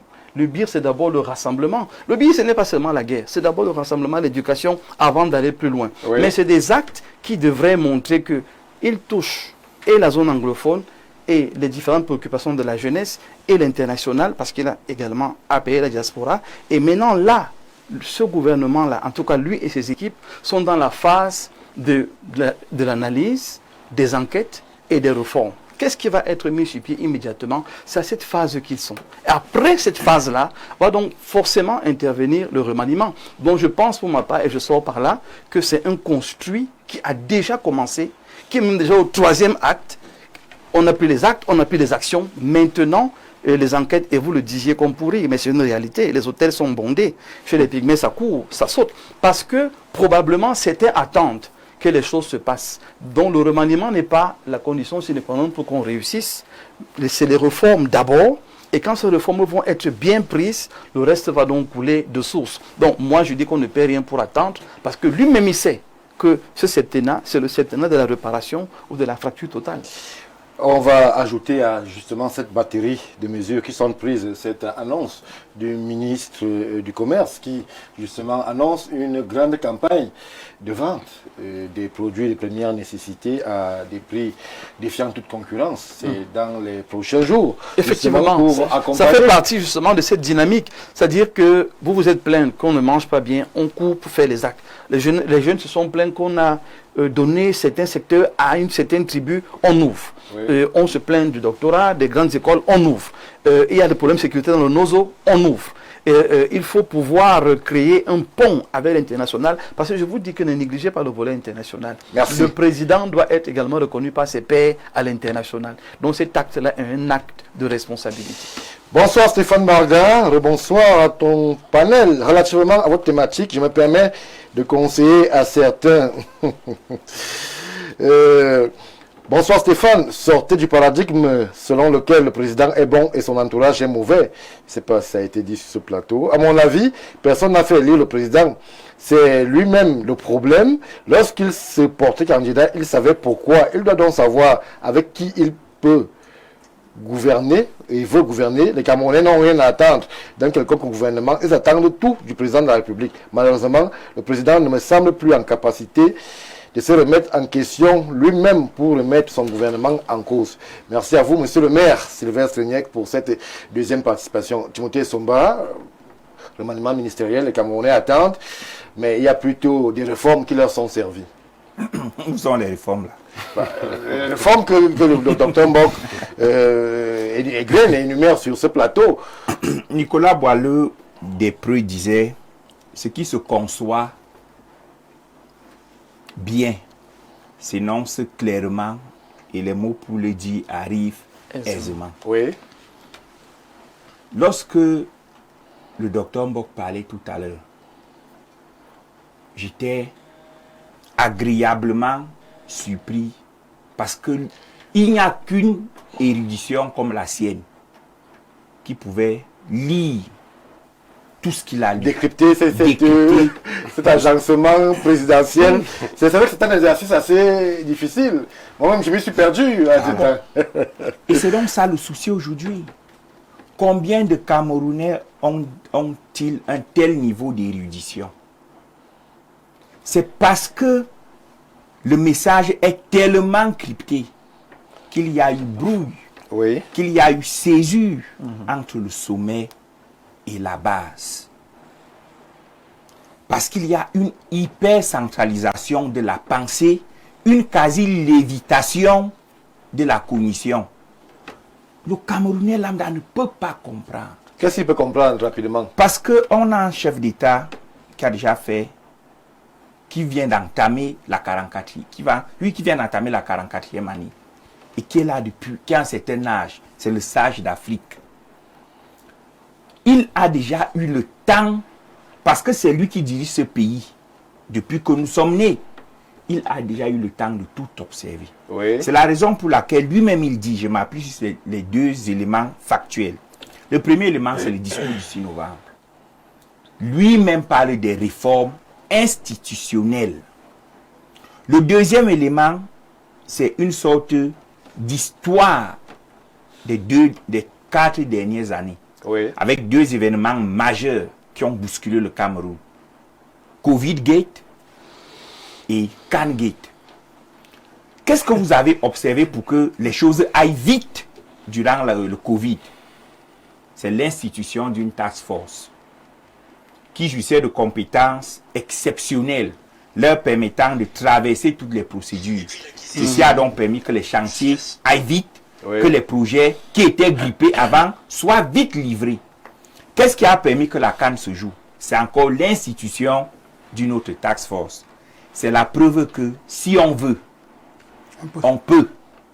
Pourquoi donc créer un ministère des marchés publics qui déresponsabilise les membres du gouvernement. Mais Timothée Osemba, vous êtes quand même au courant qu'il y a eu beaucoup de polémiques sur justement le modus operandi de toute cette task force. Non, vous voulez m'amener sur un... Je ne critique pas les task force. Non, on ne critique pas. Je dis que les task force ont montré que... Ça permet d'aller vite. On peut commencer un chantier lundi, on le livre vendredi de la même semaine. C'était expéditif. Ça c'est comme moi je salue.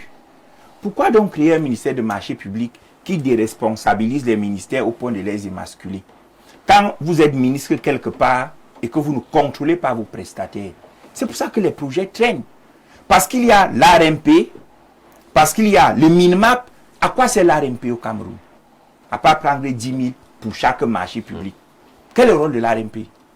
Pourquoi centraliser alors que l'article 1er, si je ne me trompe, alinéa 2 de la Constitution dit que le Cameroun est un État unitaire décentralisé?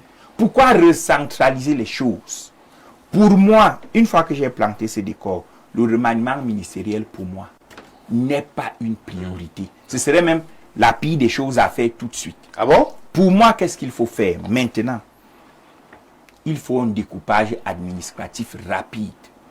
Parce que l'une des causes de la césure, c'est la non-maîtrise de la population.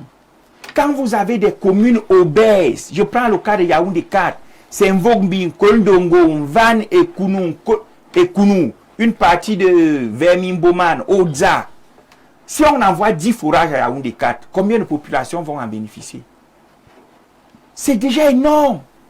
On ne sait plus dans quel endroit il y a plus de Camerounais que dans d'autres, pour qu'on sache comment on distribue les projets. À l'heure actuelle, si on me demande quelle est la commune la plus peuplée du Cameroun, la réponse serait erronée. Parce que le recensement n'a pas été fait. Il est en cours. C'est ce que je dis. Alors, et vous voulez que quelqu'un fasse le remaniement dans l'encre des deux élections importantes? L'élection régionale, le 3 novembre. Les élections législatives arrivent. Non. Commençons par une réforme institutionnelle. Elle est impérieuse. Mais qui va solliciter le Parlement?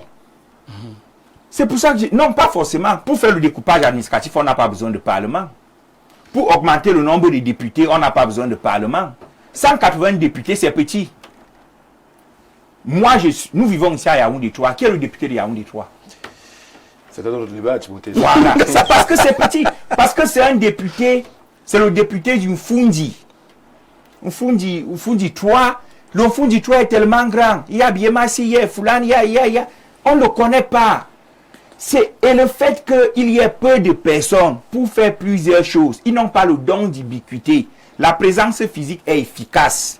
Parfois, le simple fait de voir ton maire tous les jours, même si les projets ne sont pas réalisés, la proximité physique que vous créez te donne espoir, suscite l'espérance qui te permet de supporter. La plupart des textes de notre corpus juridique datent de 1990. Si on prend le secteur de la presse, on n'a pas intégré le numérique à l'intérieur. C'est pour ça qu'on peine à traquer les cyberterroristes de Facebook. Il faut qu'on s'asseye, on fasse un audit de l'État. Ils ne sont pas obligés de nous rendre public. Mais il faut un audit de l'État qui va permettre de rapidement adresser les premières réformes. Le dernier septennat a été émaillé de plusieurs crises. Mais il n'y a rien eu sur le social en dehors de la couverture santé universelle. Et vous voyez que le ministre de la Santé, justement, fait partie des ministres qui ne sont pas sclérosés. Il est permanemment sur le terrain en train de travailler. En dehors de la couverture santé universelle, qu'est-ce qu'on a fait pour le volet social? Une autre interrogation. C'est un problème. Merci. Donc, il faut commencer par le volet social pour apaiser les cœurs meurtris qui ont faim. Merci Timothée. On prend une ou deux réactions et on va faire un dernier tour puisque le temps va être achevé. Bonsoir à tous sur le plateau. Très bonne question. Ici, il n'y a pas urgence de faire un remaniement ministériel au vu de la situation sécuritaire du pays et du désordre, d'ailleurs visible au sein du parti au pouvoir. Souvenez-vous de la situation qui avait eu lieu entre le ministre de la Communication, porte-parole du gouvernement, et le ministre de l'Enseignement supérieur par rapport à la candidature de la champion à l'élection présidentielle. Ce qui le met dans une impasse très difficile pour ce remaniement attendu par le peuple camerounais. Vous n'avez pas justement signer votre contribution. Il faut signer votre contribution puisque vous insistez à ce qu'elle soit, elle soit lue. Bonsoir le plateau. Quel est le nom du député de Yaoundé 7? Bonsoir mes grands frères, on ne peut plus rien attendre de positif. Je vais vous confier quelque chose que peut-être vous ne connaissez pas depuis longtemps. Les ministres sont en désaccord, ils n'arrivent pas à s'entendre entre eux. Du coup, ça cause et ralentit le remaniement. Bon, c'est vous qui le dites, nous on ne sait pas de quoi vous parlez sur ce plateau. Alors, François Bikoro, en une minute, si vous étiez à l'oreille du chef de l'État, que nous suffirez-vous concernant justement cette question du demandement ministériel? Une minute chacun, puisque le temps va être achevé. Je n'ai pas... Moi, j'ai voté pour M. Paul Biya. Il m'avait envoyé une lettre où il a dit ce qu'il va faire. J'ai lu la lettre et j'ai fait lire la lettre aux gens de mon environnement du village. Oui. Ils m'ont dit que nous connaissons M. Paul Biya. Il est dans notre environnement quotidien. Allez simplement lui dire que chaque match, on sort la liste des joueurs. On n'a pas dit d'échanger les joueurs. Chaque match, l'entraîneur dit toujours, voici la liste des joueurs qui rentrent sur le terrain en fonction de l'adversaire. Donc les gens disent, on vient de finir un grand match. Tu as vu des éclopés physiques, des éclopés mentaux, c'était compliqué. Il y a un autre match qui arrive, c'est le match du développement, le match de la solidarité gouvernementale et autres. On n'est pas ici pour dire changer ceci, changer cela. On dit à M. Paul Biya, on vient de finir un grand match. Les téléspectateurs vous disent qu'il y a quand même 2 ou 3 joueurs qui peuvent créer un problème pour le prochain match avec le type d'adversaire qu'on va avoir. Merci. Les secteurs sur lesquels M. Paul Biya a perdu l'élection sont visibles. Mais nous disons que pour le moment, on a l'élection, comme il a dit tout à l'heure, 3 élections qui arrivent. Le problème des Camerounais n'est pas de faire le gouvernement maintenant. Vous avez le problème des Camerounais, c'est de voir le visage. Les joueurs qui vont entrer sur le prochain match au stade. Voilà le problème des Camerounais. Merci. Pour le gouvernement, on sait que le gouvernement va arriver, mais on scrute très bien. Est-ce que le numéro 9, est-ce que le numéro 4, est-ce que le gardien, sur les petits matchs, avec les petits clubs, est-ce que le grand club qui arrive aujourd'hui, il est nécessaire qu'il rentre? Peut-être qu'il joue en 6 alors qu'il doit jouer en 4. C'est pour cela que nous disons, Monsieur le Président de la République, les usages voudraient qu'il y ait un gouvernement, mais personne ne doit vous donner des injonctions sur l'heure où le gouvernement va arriver. En revanche, le jour où il va arriver, souviens-toi que les Camerounais aiment bien voir un certain nombre de visages. Je termine par là, ça va vous faire rire. Les gouvernements de M. Paul Biya font manger les gens qu'on ne voit que les jours des élections. Les Camerounais ont dit, fais-nous manger et boire. Ça peut vous faire rire, mais c'est la réalité. Merci. Jacques-Léon Savon, en une minute, le patriarche nous a pris quasiment 3 minutes. En une minute, très rapidement, puisque le temps est achevé. Je vais aller dans le même sens que Timothée. Le remaniement n'est pas une urgence, il faut des réformes institutionnelles importantes. Oui. On va aller vers une élection régionale là que personne ne connaît même. On n'est même pas au courant de ça. Le 30, la campagne les gens ne sont pas au courant de ça. Et pourtant, on devrait pouvoir en parler parce que c'est là où il faut aller. Parce que si le Cameroun ne va pas vers la décentralisation, c'est l'ultime opportunité pour le Cameroun. Si on n'y va pas, on perd tout. Parce que si on continue avec cette hyper concentration du pouvoir à Yaoundé Douala, où le budget est consommé à 80-90%, il y a un problème. Il y a un sérieux problème. Il faut aller vers des réformes institutionnelles. Parce que si on a des conseillers régionaux qui seront élus bientôt et que les préfets sont là, les gouverneurs sont là, ça ne sert à rien du tout. Vraiment, c'est ça le plus important pour l'État du Cameroun actuellement. Merci. Dr Badjek, en une minute.